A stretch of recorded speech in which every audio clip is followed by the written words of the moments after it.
கும்பகர்ணன் ராமனை பார்க்கிறான். இதான் முதல் சந்திப்பு. அந்த ராமனினது முகம், கண்கள், வாய், கை, கால் போன்றனையெல்லாம் தாமரை மலரினது இதழ்களை போன்றும் மலர்ந்த தாமரை மலர் போன்றும் இருப்பதை பார்க்கிறான். அவனுள் ஒரு மாற்றம் ஏற்படுகிறது. ஆயினும் போர்க்களத்துல எதிரியாக நிற்பவன் ராமன். ஆகவே அந்த ராமனை சற்று கடிந்து பேசுகிறான். என்னவென்று, மடித்தவாய் கொழும் புகை வழங்க மாறு இதழ் துடித்தன புருவங்கள் சுருக்கொண்டு ஏறிட பொடித்த தீ நயனங்கள் பொறுக்கலாமையால் இடித்த வான் தெழிப்பினால் இடிந்த குன்று எலாம். கடுமையான சொற்களை கொண்டு கும்பகர்ணன் ராமனை இடித்துரைக்கிறான். இடித்துரைத்தல்னாக்க ராமன் ஏதோ தவறு செய்ததாகவும் அந்த தவறை இவன் தண்டித்தும் கண்டித்தும் கேட்பதாகவும் உள்ளதாகிய சொற்கள். எப்படி? மடித்தவாய் கொழும் புகை வழங்க. உள்ளத்தினுள் இருக்கக்கூடிய அந்த கோபமானது இவனது இதழ்களானது கடிக்கப்படுவதினால் அந்த கடிக்கப்பட்ட இதழ்களை மீறி வாயிலிருந்து அந்த கோபத்தினுடைய புகை வெளியே வருகிறதா. மடித்த வாய் மிகுதியான புகையை வெளிப்படுத்த கொழும் புகை, அது அவ்வளவு கோபம். மாறு இதழ் துடித்தன, வாயிதழ்கள் ஒன்றினுக்கு ஒன்று மாறுபட்டு துடிக்கின்றன.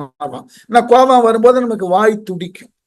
புருவங்கள் சுருக்கொண்டு ஏறிடு. அந்த புருவங்கள் கோபத்தினால் மேல் நோக்கி வளைந்ததான், மேல் நோக்கி ஏறியதான்.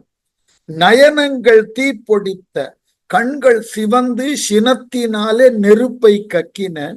வான் தெழிப்பினால் இடித்த, வானம் அவனது பேரொலியால் இடித்தது. இவனுடைய பெரியதோர் ஒலி வானத்திலிருந்து வருவதற்கு உண்டான இடிபோல் ஒலித்ததாம். குன்று எல்லாம் இடிந்த, இவனது குரலை கேட்டு அருகில் இருந்த குன்றுகள் எல்லாம் நொறுங்கி கீழே விழுந்தனவாம். கேட்கிறான் பாருங்க, ரொம்ப அழகா. அதாவதுதான் முக்கியமான விஷயம். இப்பொழுதுதான் முதல்ல சந்திக்கிறான், அது மறுக்க முடியாத ஒரு உண்மை. ஆனால் தன் முன்னே வந்து போர் செய்தற்கு வந்துள்ள ராமனை அவன் இதுகாரும் செய்த அனைத்து செயல்களையும் பட்டியலிடுகிறான். யாரு? கும்பகர்ணன். எதிரியை முழுமையுமாக தெரிந்து கொண்டு போர்க்களத்திற்கு வரும். இந்த ராமன் யாரையெல்லாம் வென்றிருக்கிறான், யாரையெல்லாம் அழித்திருக்கிறான், இது எல்லாம் கும்பகர்ணனுக்கு தெரிகிறது. நாம் என்ன நினைக்கிறோம்? கும்பகர்ணன் உறங்கிய நிலையில் இருந்ததாகத்தான் தெரிந்து கொண்டு இருக்கிறோம். அவன் உறங்கிய நிலையில் இருப்பவனாக இருந்தாலும் தன்னை சுற்றி என்னென்ன நடக்கின்றது என்பன எல்லாம் தெளிவாக தெரிந்து வைத்திருக்கிறான். அதற்கு உரியதாகிய செய்திகள் அவனுக்கு கொண்டு சேர்க்கப்பட்டு இருக்கின்றன. அதுதான் இங்க முக்கியம். நம்முடன் இருக்கக்கூடிய நண்பனை பற்றி அதிகமாக தெரிந்து கொள்ள வேண்டும் என்பது கூட இரண்டாம் பட்சம். நம் எதிராக நிற்கக்கூடிய எதிரியினுடைய தகுதியை முழுமையுமாக தெரிந்து வைத்திருக்க வேண்டும். சொல்லுகிறான் பாருங்கள். மா கவந்தனும் வலி தொலைந்த வாலி ஆம் பூ கவர்ந்து உண்ணியும் போலும் என்று என்னை தாக்க வந்தனை, இவன் தன்னை இன்னுயிர் காக்க வந்தனை, இது காணத்தக்கதா. ரொம்ப ஏளன குறிப்போட. மா கவந்தன், வயிறையே வாயாக கொண்ட கவந்தன் என்கின்ற அரக்கன் ராமனே உன்னால் அழிக்கப்பட்டான். தண்டகாரண்ய வனத்துல அந்த அழிவு நடந்தது. தெரியும், கவந்தனை பற்றி நாம படித்திருக்கிறோம். அவனுக்கு வயிற்றிலேயே வாய் உண்டு, கண்கள் கிடையாது. 2 கரங்களையும் நீட்டி ஒன்று சேர்ப்பான். அந்த கரங்களுக்கு உள்ளாக அகப்பட்டன எல்லாவற்றையும் இழுத்து தன் வயிற்றினுள் தள்ளிக்கொள்வான். இப்படிப்பட்டதோர் அரக்கன். அவர்களை, அந்த அரக்கனை ராமனும் லக்குவனும் அழித்தார்கள். ஆகவே வயிறே வாயாக கொண்ட பெரிய கவந்தனையும் வலி தொலைந்து வாலியாம் பூக்கவர்ந்து உண்ணியும் போலும் வலி நீங்கிய வாலியாகிய பூவை பறித்து உண்ணும் குரங்கு போல என்று கருதி. ஏன்னா உன்னிடம் தோற்ற வாலி ஆற்றலற்ற வாலியா. அப்படிப்பட்ட ஒரு ஆற்றலற்ற வாலியை கொன்றவன் நீ. வயிறையே வாயாக கொண்டிருக்கக்கூடிய கவந்தனை கொன்றவன் நீ. இது என்ன பெரிய வீரமா? அந்த வீரத்தை சாதித்து விட்டது போல எண்ணிக்கொண்டு இப்பொழுது என் முன்னே போருக்கு வந்திருக்கிறாய். என் முன்னே போருக்கு வந்ததோடு மட்டுமில்லாமல் என்னால் தூக்கி வரப்பட்ட சுக்ரீவனை காப்பாற்றுவதற்கு என் முன்னே நிற்கிறாய். என்னை தாக்க வந்தனை, என்னை தாக்குவதற்காக வந்திருக்கிறாயா? ஏற்கனவே அந்த இருவரை தாக்கியதினால் ஏற்பட்ட கர்வமா உனக்கு? இவன் தன்னை இன்னுயிர் காக்க வந்தனை, இந்த சுக்ரீவனது இனிய உயிரை காத்து என்னிடமிருந்து அவனை தப்புவிக்க எண்ணி வந்திருக்கிறாயா? இது காணத்தக்கதால் என்ன நடக்கிறது பார்ப்போம். அதை நீ செய்கிறாயா இல்லையா என்று நான் பார்க்கிறேன். நான் கவந்தன் அல்ல, வலி இழந்த வாலியும் அல்ல. நினைவில் கொள், என்னை வெல்லுதல் என்பது அவ்வளவு எளிதான செயலும் அல்ல என்று சொல்லி, உம்பியை முனிந்திலேன் அவனுக்கு ஊர்தியாம் தும்பியை முனிந்திலேன், தொடர்ந்த வாலி தன் தம்பியை முனிந்திலேன், சமரம் தன்னில் யான் அம்பு ஈயல் சிலையினாய் புகழ் அன்று ஆதலால். என்ன அழகான இடம் பாருங்க.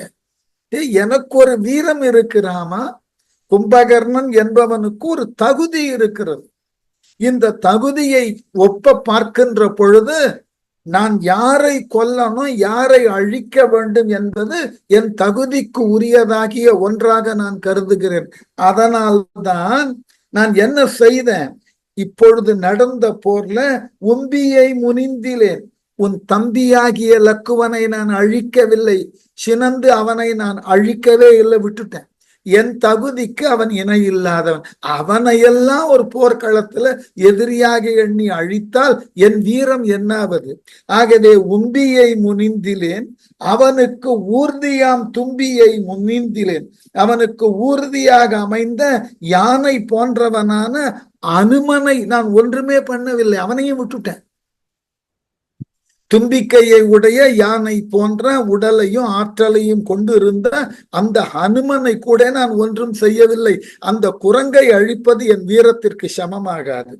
அதோட நின்னேனா, தொடர்ந்து வாலி தன் தம்பியை முனிந்திலேன், என்னை தொடர்ந்து வந்த வாலியினது தம்பியாகிய சுக்ரீவனை சினந்தேன் இல்லை, அவனை சிறை பிடிச்சிருக்க, அவனை அழிக்கல. நினைத்திருந்தால் அழித்திருக்க முடியும். அவர்களெல்லாம் எனக்கு இணையானவர்களே அல்ல. ஆகவே தொடர்ந்த வாலி தன் தம்பியை முனிந்திலேன், சமர்த்தன்னில் யான். நான் போர் செய்த இந்த இடைப்பட்ட காலத்துல இந்த மூவர்கள் என்னை எதிர்த்தார்கள், ஒருவனையும் நான் கொல்லலையே. அவர்களை கொல்லுதல் என்பது என் வீரத்துக்கு இழுக்கு, என்னுடைய ஆற்றலுக்கு அது குறைவானது. ஆகவே அவர்களை நான் கொல்லவே இல்லை. சமர் தன்னில் யான் அம்பு இயல் சிலையினாய், அம்பை நன்கு தொடுக்கக்கூடிய ஆற்றலை பெற்ற வில்லை கொண்டுள்ள ராமனே புகழ் அன்று ஆதலால். எனக்கு அவர்கள் சமமானவர்கள் அல்லர், அவர்களை கொல்லுதல் எனக்கு புகழை தாராது, அதனால் அவர்களை நான் விட்டுட்டேன். இது என் வீரம், ஞாபகம் வைத்தது. ராமனுக்கு தெரியும் அல்லவா, லக்குவனது ஆற்றல் என்னன்னு தெரியும், அனுமனது ஆற்றல் என்னன்னு தெரியும், சுக்ரீவனது ஆற்றல் என்னன்னு தெரியும். இந்த மூவரினுடைய ஆற்றலையும் இந்த கும்பகர்ணன் எதிர்நோக்கி போர் செய்து அவர்களை கொல்லாமல் விட்டு விட்டதோடு என்ன சொல்லுகிறான், அந்த மூவரும் எனக்கு இணையானவர்கள் அல்ல, அவர்களை கொன்றால் எனக்கு அவமானம்தான், அதனால் அவர்களை நான் கொல்லாமல் விட்டு விட்டேன். தெரிந்து கொள் ராமா, இது என் வீரம், புரிந்து கொள். அடுத்தது சொன்னான், தேடினன் திரிந்தனன் நின்னை, திக்கு இறந்து ஓடியது உன் படை, உம்பி ஓய்ந்து ஒரு பாடு உற நடந்தனன், அனுமன் பாரினன் ஈடுறும் இவனை கொண்டு எளிதின் எய்தினேன். என்ன அழகான விளக்கம் பாருங்க. தேடினேன் திரிந்தனன் நின்னை, இந்த போர்க்களம் முழுவதும் உன்னை தேடினேன் ராமா, உன்னை எதிர்ப்பதற்கு உன்னோடு போர் செய்தற்கு முழுவதுமாக தேடினேன். திரிந்தனன் நின்னை, இந்த போர்க்களம் முழுவதும் எல்லா திக்குகளிலும் திரிந்து திரிந்து உன்னை தேடினேன்.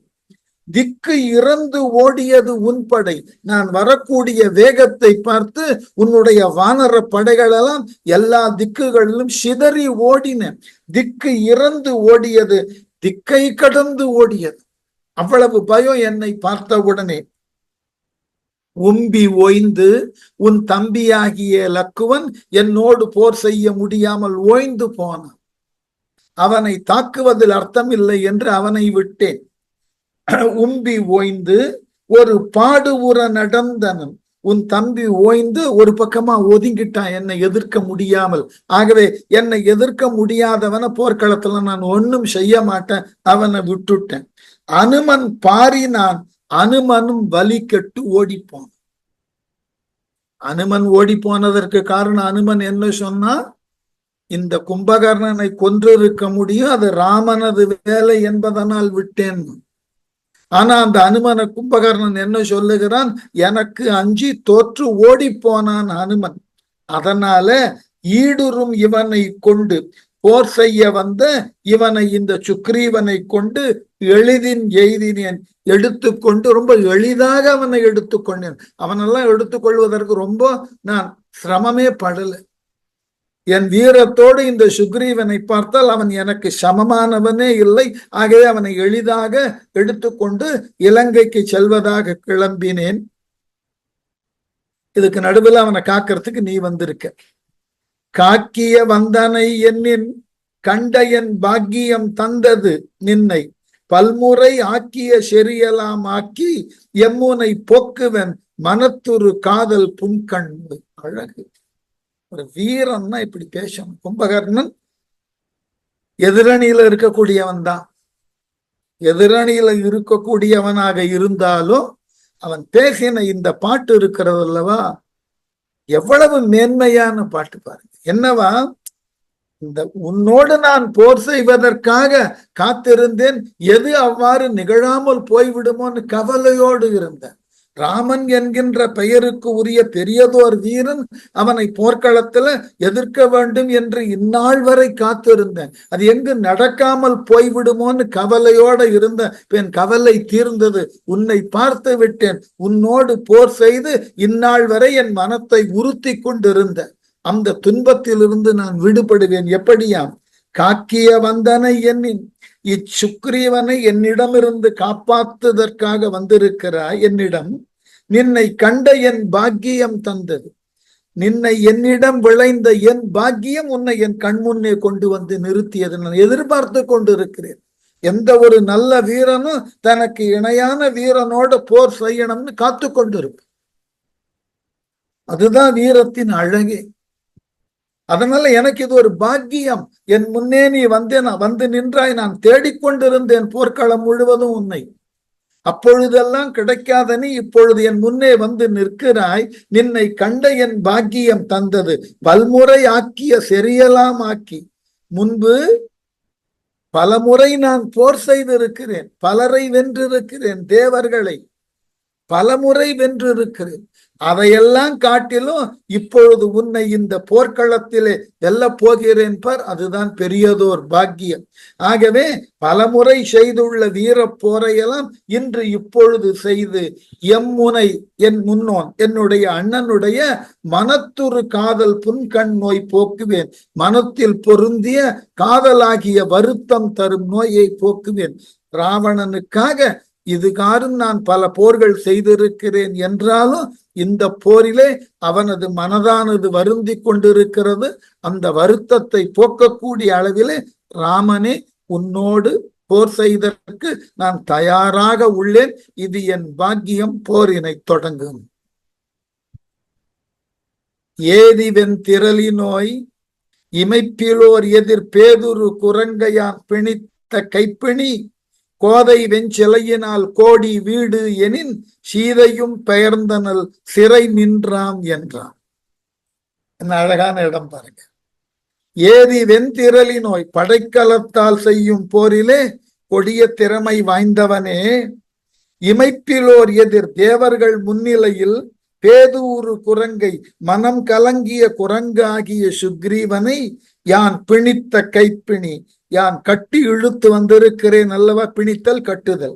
கோதைவென் சிலையினால் கட்டமைந்த கொடியை வில்லை உடைய ராமனே, வீடு கோடி எனின் விடுவித்த விட்டாய் என்றால் சீதையும் சிறை நின்று பெயர்ந்தனலாம். சீதையும் சிறையிலிருந்து விடுபட்டத்திற்கு சமானம். என்ன அழகான இடம் பாருங்க. இந்த சுக்ரீவனை எங்கிட்ட இருந்து நீ தப்பிக்க விட்டாய் என்றால் போதும், சீதையும் சிறையிலிருந்து தப்பி விட்டதாகவே நான் கொள்ளுகிறேன். அப்படி என்றால் என்ன பொருள்? இந்த சுக்ரீவனை என்னிடமிருந்து உன்னால் விடுவிக்க முடியாது, அதுபோல் எங்கள் சிறை வைப்பில் இருக்கக்கூடிய சீதையும் உன்னால் விடுவிக்க முடியாது. இப்பொழுது என்னோடு நீ செய்தற்கு உரிய போரிலே சுக்ரீவனை காப்பாற்றி விட்டாய் என்றால், விடுவித்து விட்டாய் என்றால், சீதையும் நீ காப்பாற்றி விடுவாய் என்று பொருள். ஆகவே ஆவாள் என்றான் என்று கும்பகர்ணன் கூறினான். இப்படி சொல்லி முடிச்சோன்னு, இதை விட வேணுமா ராமனுக்கு? ராமனே கடுமையான கோபத்தோடு எதிர்த்த நிலையில உள்ள கும்பகர்ணனை அழிக்க முன்வருகிறான். அவங்கிட்ட சீதையை வேற ஞாபகப்படுத்திட்டான். இந்த கும்பகர்ணன் ஆகிய என்னிடம் இருந்து இந்த சுக்ரீவனை காப்பாற்றி விட்டாய் என்றால் சீதையை காப்பாற்றியதற்கு சமம். ஞாபகம் வைத்துக்கோ. இது ஒன்று போதாதா ராமனுக்கு? ராமன் வஞ்சினம் சொல்றான். ஏற்கனவே நம்ம நிறைய இலக்கணம் சொல்லி இருக்கோம். போர்க்களத்துல வஞ்சினம் கூறுதல், தன்னை எதிர்க்க வந்துள்ள வீரனை வெற்றி கண்டு நான் இந்த போரினை வெல்லுவேன்னு உறுதி சொல்லுதலுக்கு பேரு வஞ்சினம்னு பேரு. வௌன்றோம் இல்லையா, பிளட்ஜ், அந்த மாதிரி உறுதி சொல்லுதல். என்றாலும் இவ்வாறு கும்பகர்ணன் சொல்லி முடிச்ச உடனே பாட்டுக்கு போகும்.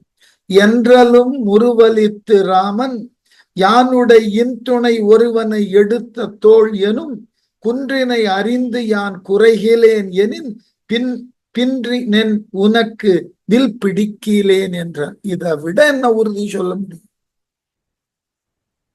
எப்படியா என்று கும்பகர்ணன் சொன்ன உடனே ராமன் முருவலித்து, ராமன் ரொம்ப பெரிய அளவில் எல்லாம் கோபப்படல, ரொம்ப அழகாக முருவலித்தான். இது சாமர்த்தியமான விஷயம். போர்க்களத்துல எதிரியை நாம என்ன செய்யணும்? நிறைய ப்ரொவோக் பண்ணணும், உசுப்பி விடணும். உசுப்பி விட விட அவன் என்ன பண்ணுவான்? ஆத்திரம் கொண்டு தப்பான போரை செய்ய ஆரம்பிப்பான். இது நீங்கள்லாம் ரொம்ப இயல்பான இந்த பகுதியை எங்க பார்க்கலாம்னா, சதுரங்க போட்டி நடக்கும் இல்லையா, அதுல ஆடக்கூடியவர்கள் எதிரி காயினை வெட்டுகிறான்னு தெரிஞ்ச உடனே சில லூஸ் மூவ கொடுக்கிறது. அவன் ரொம்ப ஆரவாரத்தோட தான் வெற்றி பெறுவதாக கருதி கொண்டு நம்முடைய காய்களை வெட்டுவதாக அவன் செயல்படுவான். அப்ப அவனுடைய கவனக்குறைவு ஒன்று போதும் அவனை நாம் வெற்றி கொள்ளுதற்கு. அது போல எதிரி பக்கம் பக்கமா வீரவசனம் பேசின உடனே அதற்கு நேர் எதிரா நாமும் பக்கம் பக்கமா பேசக்கூடாது. ரொம்ப இனிமையான முகத்தோட ஒரு புன்முறுவல் செய்யணும். நீ சொல்லுவது எல்லாம் நான் ஏற்கக்கூடியதாக இருக்கட்டும், ஆகவே அதை பற்றி நான் பொருட்படுத்துவதே இல்லை. ஒரே வார்த்தையில் அந்த புன்சிரிப்பு விளக்கத்தை கொடுத்துரும். ஆகவே என்றலும் முருவலித்து ராமன் புன்சிரிப்போடு என்ன ஒரே சொற்றொடர்தான், யானுடை இன்துணை ஒருவனை, யானுடை என்னுடைய இன்துணை ஒருவனை, எனக்கு இனிய துணையாக நண்பனாக இருக்கக்கூடிய சுக்ரீவனை எடுத்த தோள் எனும் குன்றினை தூக்கி சென்றாயே, குன்று போல் உயர்ந்திருக்கக்கூடிய உன்னுடைய தோளினை யான் அறிந்து குறைக்கிலேன் எனின், நான் வெட்டி வீழ்த்தவில்லை என்றால். ராம் அப்படியே செஞ்சான், அப்படியே செய்தான். கும்பகர்ணனினுடைய 2 கைகளையும் வெட்டினான். அதான் இங்க சொல்லி காட்டுகிறான். நான் இவ்வாறு குன்று போல் உயர்ந்திருக்கக்கூடிய தோள், எந்த தோளிலே என்னுடைய துணைவனான சுக்ரீவனை எடுத்து சென்றாயோ அந்த தோளினை நான் அறுக்கவில்லை என்றால், வெட்டவில்லை என்றால், உனக்கு பின்றினன் உனக்கு தோற்றவன் ஆவேன். அதோட அழகா நிக்கல, ஒரு படி மேல போனார். வில் பிடிக்கிலேன் என்றான். அதற்கு பிறகு நான் வில்லையே தொடமாட்டேன், உன்னுடைய தோளை மட்டும் வெட்டி அந்த சுக்ரீவனை நான் மீட்கவில்லை என்றால் நான் உனக்கு தோற்றவனாக அறிவித்து விடுகிறேன். அதன் பிறகு நான் வில்லையே தொடுவதில்லை. ஞாபகம் வைத்து, நான் ராமன்னு சொன்னா அவனோடு பிரிக்க முடியாத ஒரு ஆயுதம் எதுன்னா வில்லு. வேறு எந்த ஆயுதமும் ராமன் கையாண்டது இல்லை. அதனால்தான் அவனுக்கு பேரு கோதண்ட பாணின்னே பேரு. பாணின்னா கையி, கையில எப்பொழுதும் கோதண்டத்தை கொண்டிருப்பவன் அர்த்தம். அதனால ராமன் செய்த வஞ்சனம் தான் பெரியதோர் வஞ்சனம். இனி நான் வில்லே தொடுவதில்லை. ஞாபகம் வைத்து, உன்னை மட்டும் இந்த போர்க்களத்துல உன் தோளை அறுக்காமல் விட்டால் என்று சொல்லி சொன்னா, மீட்டு அவன் சரங்களால் விலங்கலானையே முட்டு அற நீக்குவான் முயலும் வேளையில் வாழ் தலை பிடர்த்தலை வயங்க வாளிகள் சேட்டு அகல் நெற்றியின் 2 சேர்த்தினான் என்று சொல்லிக்கொண்டே ராமன் என்ன செய்தானா, அவன் மீட்டு ராமன் மீண்டும்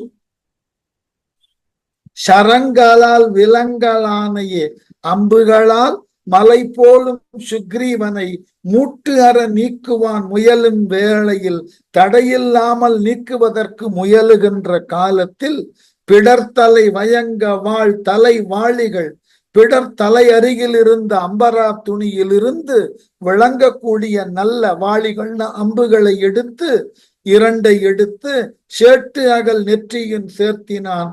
கும்பகர்ணனினுடைய அகன்ற நெற்றியில அந்த 2 அம்புகளை செலுத்தினான் ராமன்.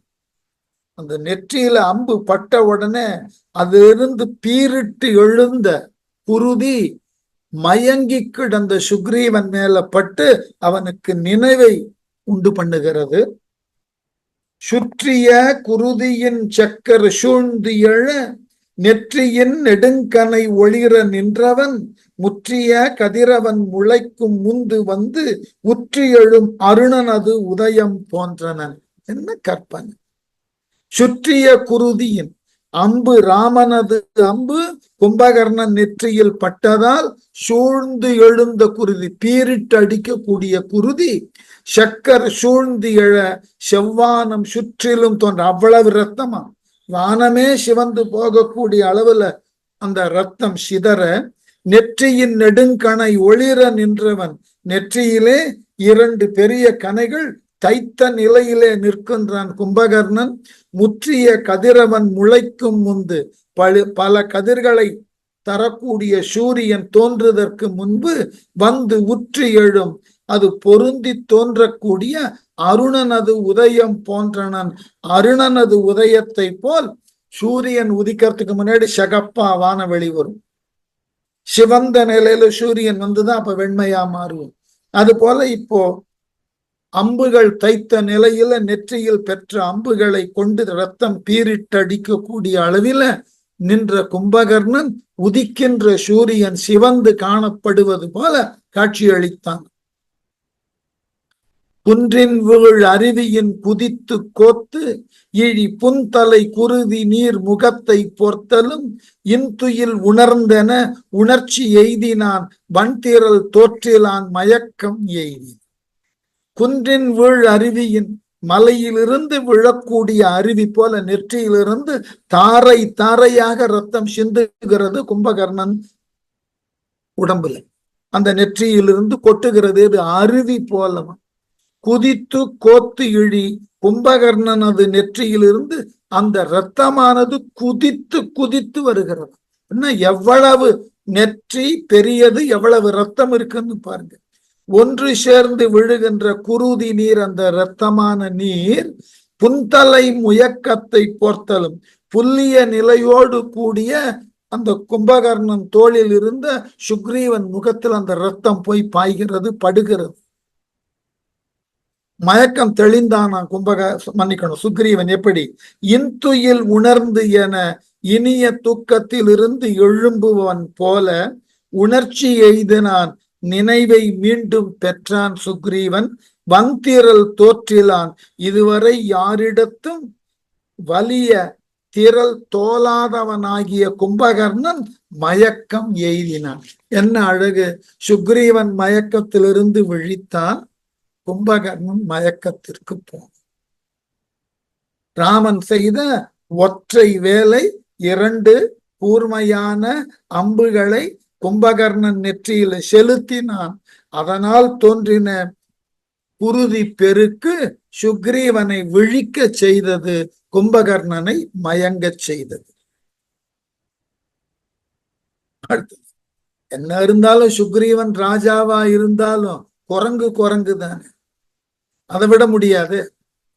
நீங்கள் கிராமங்கள் எல்லாம் பழமொழி சொல்லுவார்கள்.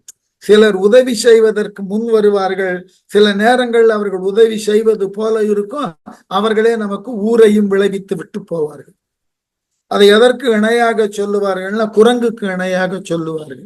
அது பேன் பார்த்தாலும் பார்க்கும், எட்டி காதை கடித்தாலும் கடிக்கும்.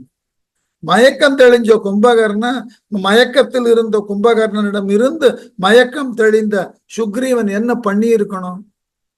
விட்டா போதுன்னு ராமன் கிட்ட வந்திருக்கணும். வந்தவன் சும்மாவல்ல. என்ன செய்தானாம்? நெற்றியில் நின்று ஒளி நெடிது இமைப்பன கொற்றவன் சரம் என குறிப்பின் உண்ணினான், சுற்றுற நோக்கினான், தொழுது வாழ்த்தினான், முற்றிய பொருட்கு எல்லாம் முடிவு உளான் தனை. நெற்றியில் நின்று, கும்பகர்ணனது நெற்றியில் ஊன்றி நின்று ஒளி நெடிது இமைப்பன ஒளி கொண்டு விளங்குவன கொற்றவன் சரமென, வெற்றிக்கு உரிய ராமனது அம்பு அப்படி இல்லை, நெற்றியினை ஊடுருவி நிற்கிறது. அப்படியே குறிப்பின் உண்ணினான், குறிப்பால் உணர்ந்த, சுற்றுற நோக்கினான், சுற்றும் முற்றும் பார்த்தான், முற்றிய பொருட்கியெல்லாம் முடிவுளான் தனை.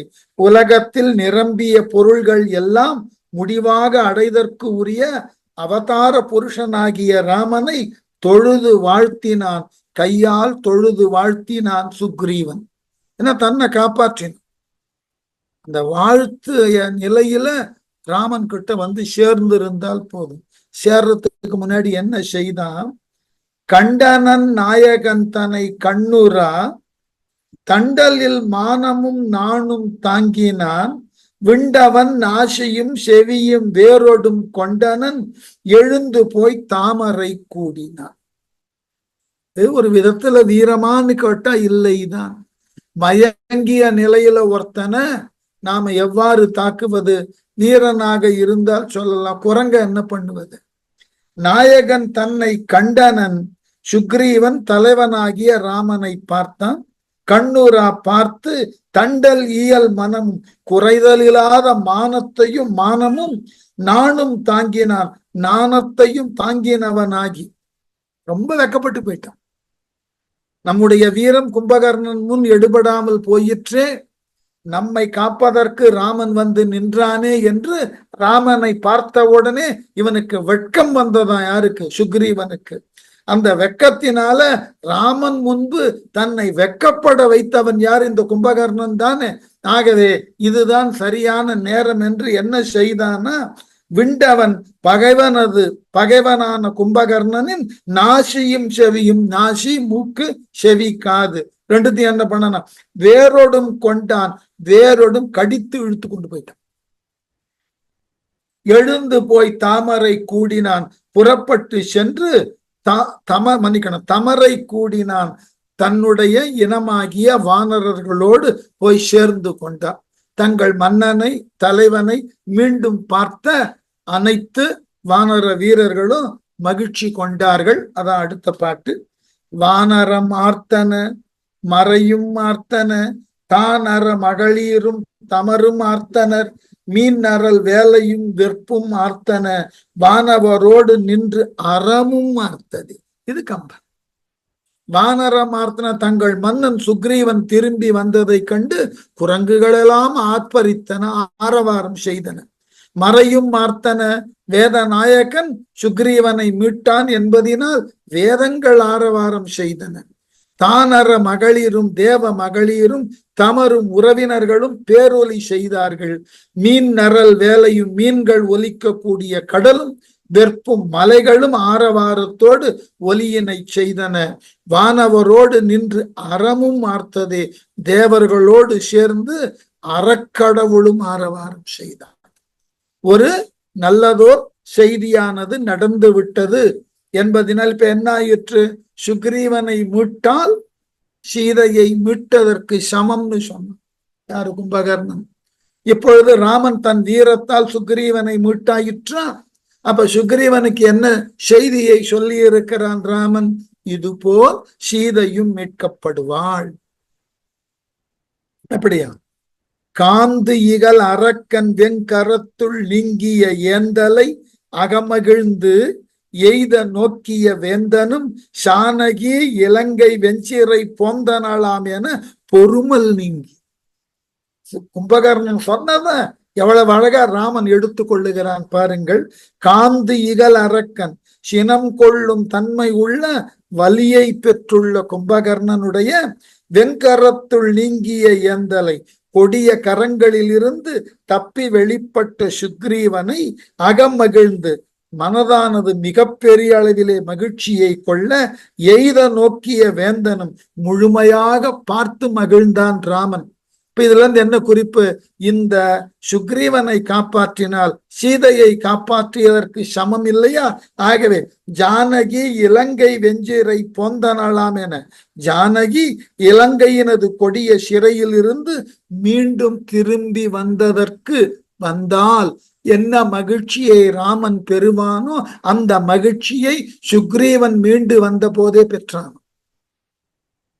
பொறுமல் நீங்கினான், துன்பம் நீங்கி மகிழ்ச்சியோட இருந்தான்.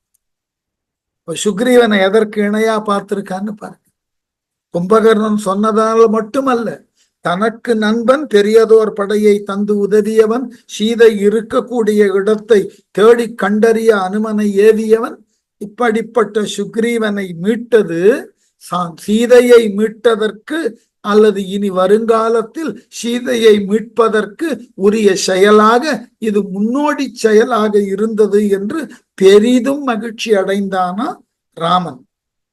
மத்தகம் பிளந்து பாய் உதிரம் வார்ந்து எழ வித்தகன் சரம் தொட மெலிவு தோன்றிய சித்திரம் பெறுதலின் செவியும் மூக்கும் கொண்டு அத்திசை போயினன் அல்லது ஒண்ணுமோ. மத்தகம் பிளந்து, மத்தகம்னா நெற்றி, நெற்றி பிளந்து பாய் உதிரம் வார்ந்து எழ, பாய்கின்ற ரத்னமானது பெருக்கெடுத்து ஓட, வித்தகன் சரம் தொட, ராமனது அம்புகள் தனது நெற்றியிலே பாய்ந்து விட்டதினால் மெலிவு தோன்றிய, மெலிவை அடைந்த சித்திரம் பெறுதலின் சமயம் கிடைத்தலினால் செவியும் மூக்கும் கொண்டு காதையும் மூக்கையும் கடித்து அத்திசை போயினான், தமறிருந்த இடத்தை போய் சேர்ந்தான் அல்லது ஒண்ணுமோ, அவ்வாறு இல்லாவிட்டால் முடியுமோ. கும்பகர்ணன மயக்கத்திற்கு ஆழ்த்தலைன்னா சுக்ரீவனால இந்த வேலையை செஞ்சிருக்க முடியுமா? அடுத்த கேள்வி, ஒரு கேள்வி. மயங்கிய நிலையில் இருந்த சுக்ரீவனை கும்பகர்ணன் தூக்கி சென்றது நியாயமற்றது. போர்க்கள விதின்னு ஒண்ணு இருக்கு. நமக்கெல்லாம் இரண்டாம் உலக போர் நடக்கும் போது ஒரு இயக்கத்தை உருவாக்கினார்கள். பல பேருக்கு தெரிஞ்சிருக்கும்னு நினைக்கிறேன். இந்த ரெட் கிராஸ் மூவ்மெண்ட்னு ஒண்ணு ஆரம்பித்தார்கள். அதாவது செஞ்சிலுவை சங்கத்தார். மிகப்பெரிய போர்க்களங்கள்ல இந்த செஞ்சிலுவை சங்கத்தார்கள் உள்ளே சென்று போருல அடிப்பட்டவர்கள் எந்த நாடாயினும் சரி அவர்களை பாதுகாப்பாக எடுத்து வந்து மருத்துவம் செய்து அவர்களது நோயை, அவர்களுக்கு உரியதாகிய துன்பத்தை போக்குவதற்கு முயலுவார்கள். இந்த செயல் நடக்கின்ற பொழுது எந்த ரெண்டு நாடும் தாக்குவதை நிறுத்திக்கொள்ளும். இன்றைக்கு பார்க்கிறோம். ஏன்னா இந்த செஞ்சிலுவை வீரர்களுக்கு அல்லது சங்கத்தை சார்ந்தவர்கள் தங்கள் செயலை செய்தற்கு, ஏன்னா யார் தாக்கினானோ அவனது வீரர்களும் அடிபட்டு இருப்பார்கள். இவர்கள் எந்த இலக்கை தாக்கினார்களோ அந்த நாட்டுல இருக்கிறவனும் அடிபட்டு இருப்பான்.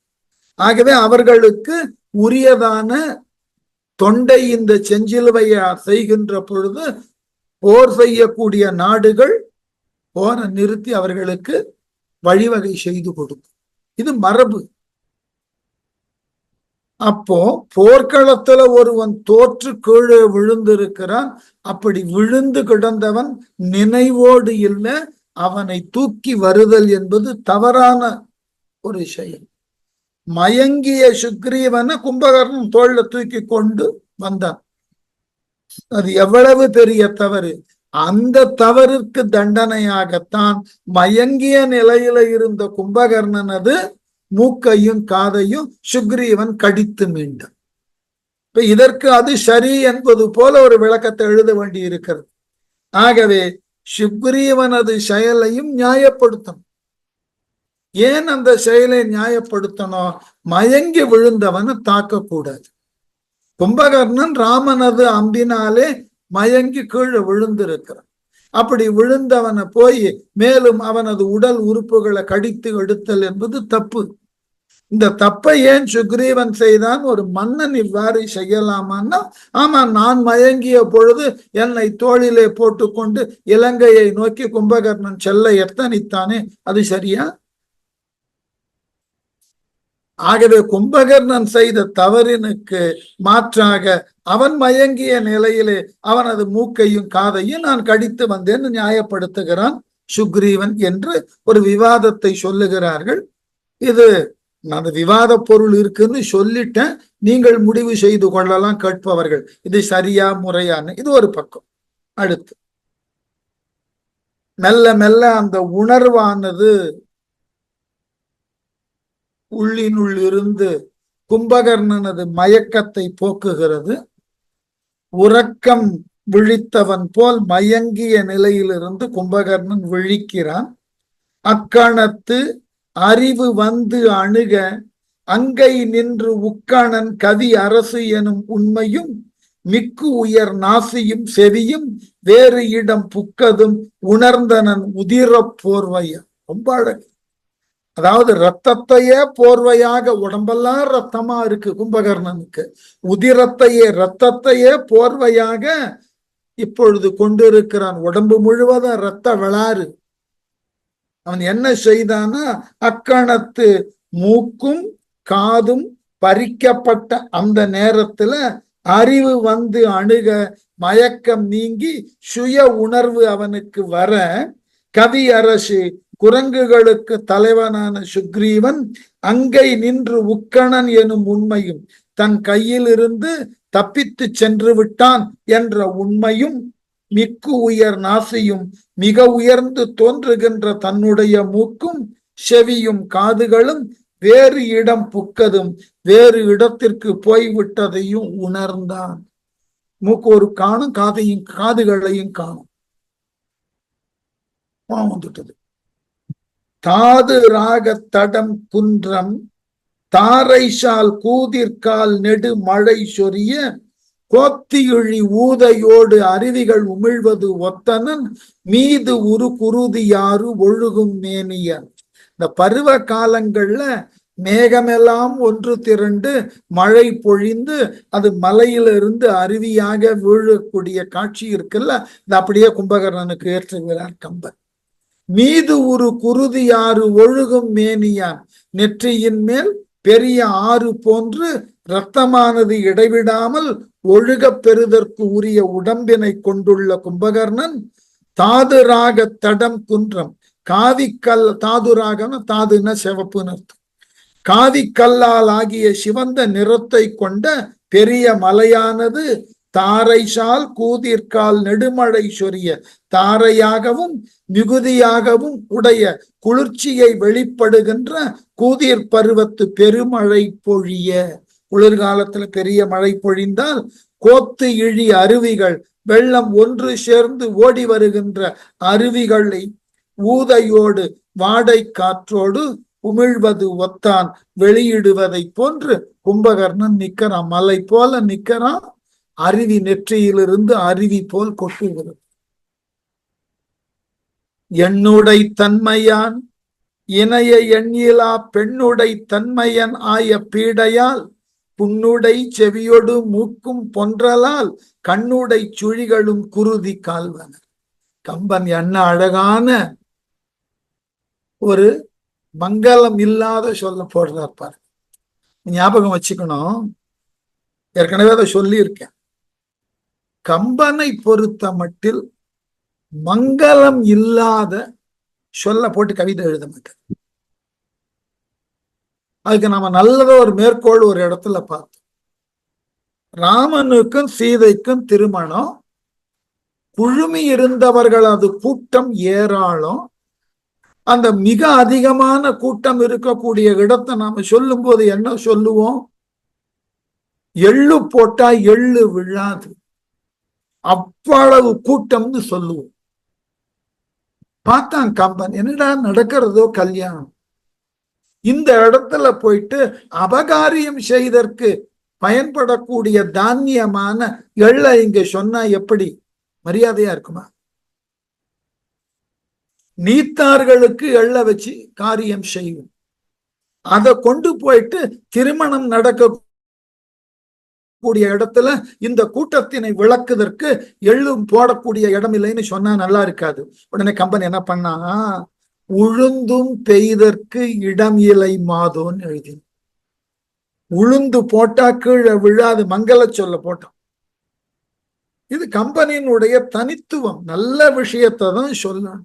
இப்ப நமக்கெல்லாம் இது இத்தனை பாடலை எழுதின கம்பன் வாய்ப்பு கிடைத்து இருக்கக்கூடிய இடங்கள்ல கூட கடுமையா பேசி இருக்க முடியும், பேசல.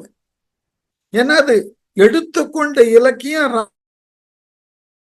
அவராத புருஷனை பற்றி எழுதுகின்ற பொழுது எந்த சூழ்நிலையிலும் இந்த அருவருக்க சொற்றொடர்களை கையாண்டு விடக் கூடாதுன்றதுல ரொம்ப பெரிய கவனத்தோடு கம்பன் காவியத்தை உருவாக்க. அது ஒரு பெரிய தவம். கொஞ்சம் நினைத்து பாருங்கள், நம்மால வாழ்நாள் முழுவதும் நாம பேசக்கூடிய பேச்சில எவ்வளவு இடங்கள்ல கடுமையா பேசியிருக்கோம்.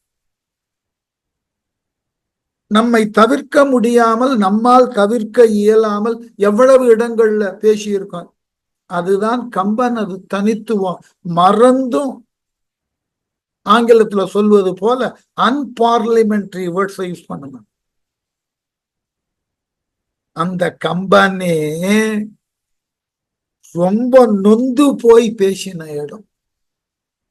கும்பகர்ணனை போன்ற வீரன் இதுவரைக்கும் யார் ஒருவனிடமும் தோர்த்ததே கிடையாது. தோல்வி என்பதையே சந்திக்க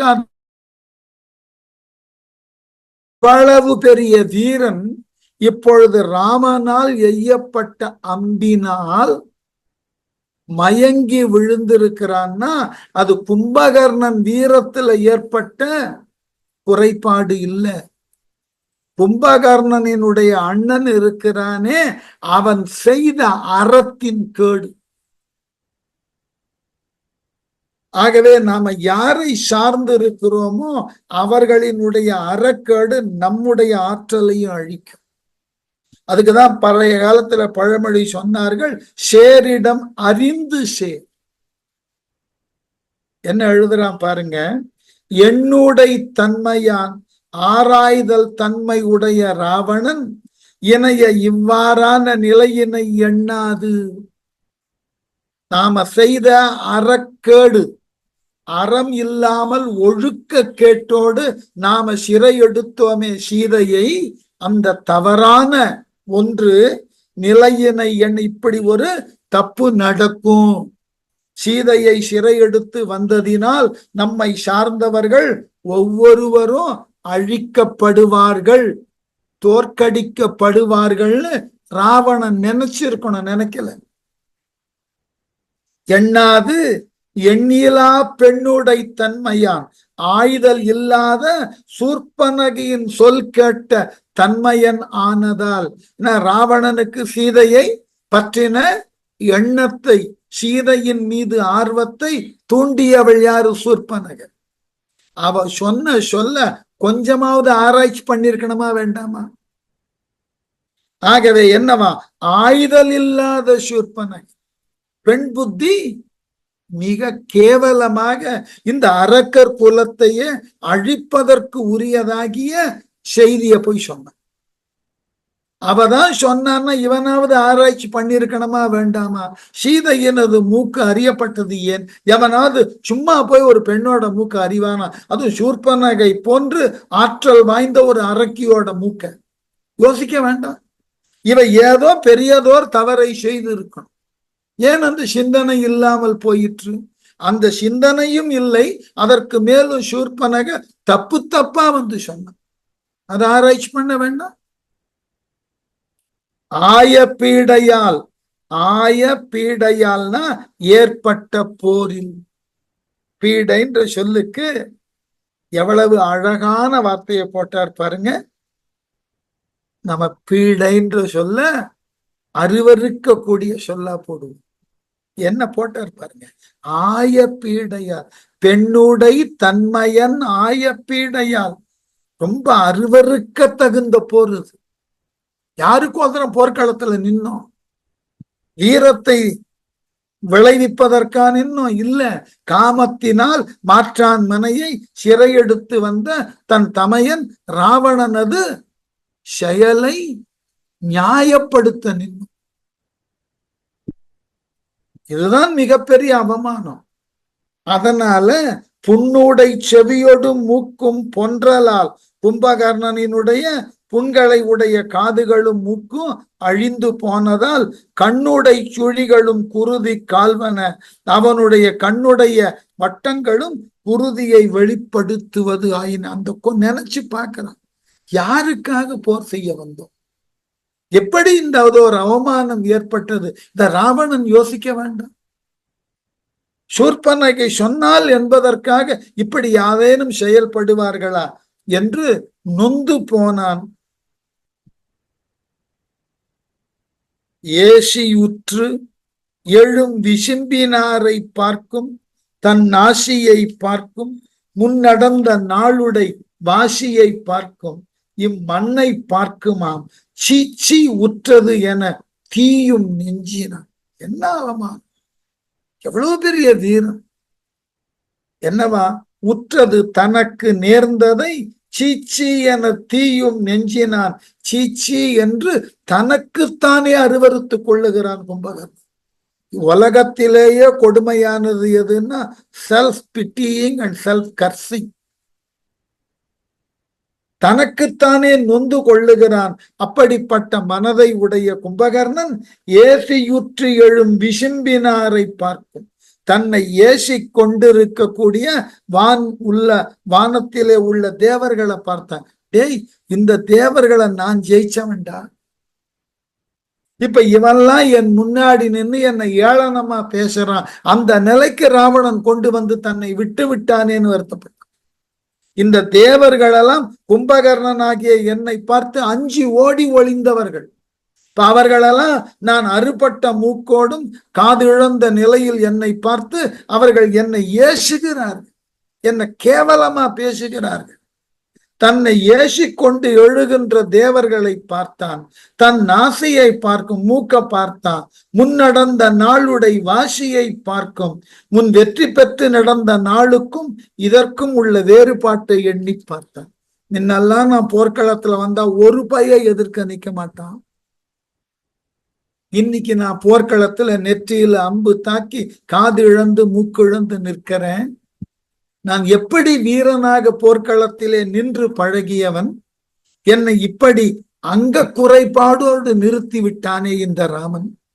இவன் இவ்வாறு செயல்படுவதற்கு யார் காரணம்? என் சகோதரன் ராவணன்.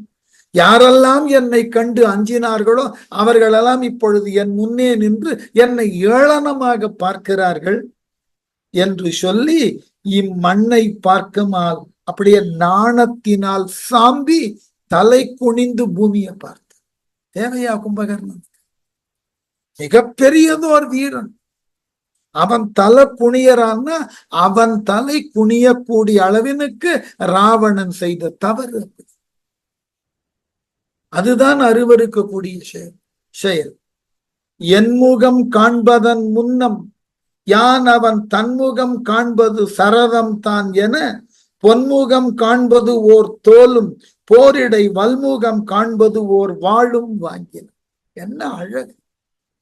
என் முகம் காண்பதன் முன்னம், என்னுடைய முகத்தை காண்பதற்கு முன் யான் அவன் தன் முகம் காண்பது சரதம் தான் என, யான் அந்த ராமனது தன்முகத்தை பார்ப்பது நல்லது என்று கருது. ராமன் இனி என்ன தேடிட்டு வர வேண்டாம், நான் ராமன் இருக்கிற இடத்துக்கு போய் போற தொடருகிறது. பொன்முகம் காண்பது ஒரு தோலும் ஒளி பொருந்திய முகப்பகுதியை கொண்ட ஒரு கேடயத்தையும், போரிடை வல்முகம் காண்பது ஓர் வாளும் போரிலே வலிய வாய்கொண்டு பொறுவதற்கான ஒரு பெரிய வாளையும் வாங்கினான் எடுத்தான். இனிமே ராமன் நம்மை நோக்கி வர்றதுக்கு இடம் கொடுக்க கூடாது. ஆனது ஆயிற்று, நாமே ராமனை சென்று தாக்குவோம் என்று ஒரு பெரிய ஒளி பொருந்திய கேடகத்தை இடது கையில பிடிச்சான், வலது கையில பெரியதோர் வாளை எடுத்து கொண்டான். இப்ப ராமன் ஏன் தோளை அறுத்தான்றதுக்கு இங்க லீடு கொடுக்கிறார். அதனால இந்த வாள் கொண்ட கைய அறுத்து எறிகிறான் ராமன் பின்னாடி. விதிர்த்தனன் வீசினன் விசும்பின் மீன் எல்லாம் உதிர்த்தனன், உலகினை அனந்தன் உச்சியோடு அதிர்ந்தனன் ஆர்த்தனன், ஆயிரம் பெரும் கதிர்த்தலம் சூழ் வடவரையின் காட்சியான். கம்பன்தான் ஆயிரம் பெரும் கதிர்த்தலம் சூழ், ஆயிரத்தினும் மிக்க கதிர்களை கொண்ட சூரியனானவன் சுற்றி வரக்கூடிய வடவரையின் காட்சியான். வடமேரு என்று கூறத்தக்க மலையை போன்ற தோற்றத்தை உடைய இந்த கும்பகர்ணன் விதிர்த்தனன் வீசினான், கேடயத்தை அசைத்து வீசி விசும்பின் மீனெல்லாம் உதிர்த்தவன். வானத்தில் இருந்த நட்சத்திரங்கள் எல்லாம் கீழே உதிர்ந்தனவா இவன் வீசின வேகத்துல. உலகினை அனந்தன் உச்சியோடு அதிர்ந்தனன் ஆர்த்தனன், ஆதிசேடனால் தாங்கப்பட்டிருக்கக்கூடிய இந்த உலகினை அதிரச் செய்யக்கூடிய அளவில பெரியதோர் ஒலியை எழுப்பின.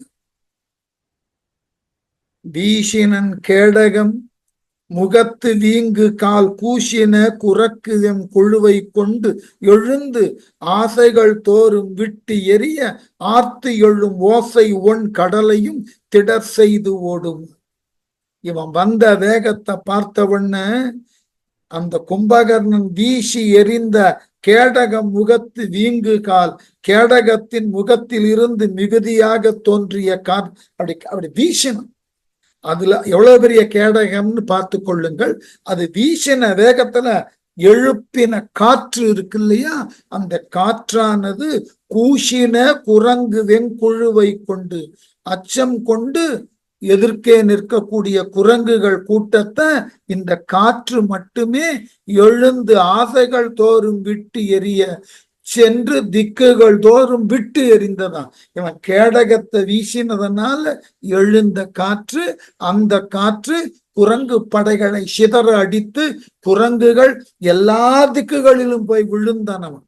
ஆர்த்தி எழும் ஓசை ஒன்கடலையும் திடர் செய்தது. அக்குரங்குகள் ஆர்த்தி எழுகின்ற ஓசையை கொண்ட ஒள்ளிய கடலையும் திடர் செய்து மேடாக செய்த வண்ணம் ஓடுமால் ஓடிற்று. எல்லாம் விழுந்து அச்சத்துல ஒன்றின் மீது ஒன்று விழுந்து கடலையே மூடக்கூடிய அளவினுக்கு இந்த குரங்குகள் மலை போல குவிந்து கிடந்தனவா இந்த கும்பகர்ணன் வீசின கேடகத்திலிருந்து எழுந்த காற்று. தோல் இடை துறக்கவும் துகைக்கவும் சுடர் வேலுடை கூற்றினால் துணிய வீசவும் காலிடை கடலென சிந்தி கைக்கெட வாளுடை நெடும்படை இறிந்து மாய்ந்ததால். தோல் இடை துறக்கவும், கும்பகர்ணனினுடைய கேடகத்தை இடையே விரைய செலுத்துவ, கை அப்படி வீசி வீசி காற்றை எழுப்பி கொண்டே போகிறான். துகைக்கவும், தன் காலினால் துகைக்கிறது. கேடகத்தை வீசி வானரங்களை எல்லாம் புறம் தள்ளுதல், சிக்கின வானர வீரர்களை எல்லாம் காலில் போட்டு மிதித்து துவம்சம் செய்தான்.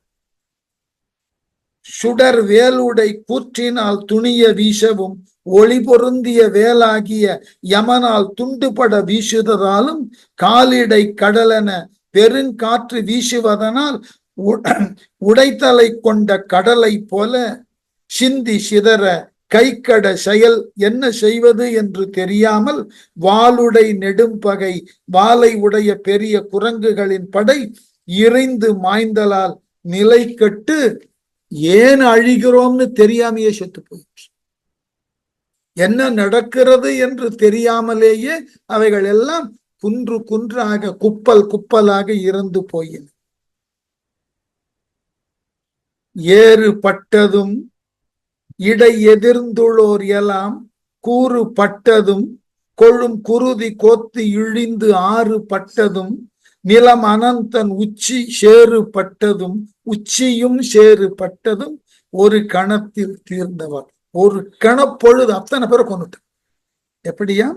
இடை எதிர்ந்துள்ளார் எல்லாம் கும்பகர்ணனை போர்க்களத்திலே எதிர்த்து நின்ற அத்துணை வானர வீரர்களும் ஏறுபட்டதும் வடுப்பட்டார்கள், கூறுபட்டதும் துண்டு துண்டாக இவன் வாளினால் வெட்டப்பட்டார்கள், கொழுங்குருதி கோத்து இழிந்து ஆறு பட்டதும் இந்த வெட்டப்பட்ட வானரர் உடலில் இருந்து தொடர்ச்சியாக பெருக்கெடுத்த இரத்தம் ஆறு போல ஓடவும் நிலம் அனந்தன் உச்சியும் சேறு பட்டதும் நிலத்தையும் அவனை தாங்கிக் கொண்டிருக்கக்கூடிய ஆதிசேடனது தலையும் இந்த இரத்தத்தால் சேராகியதா.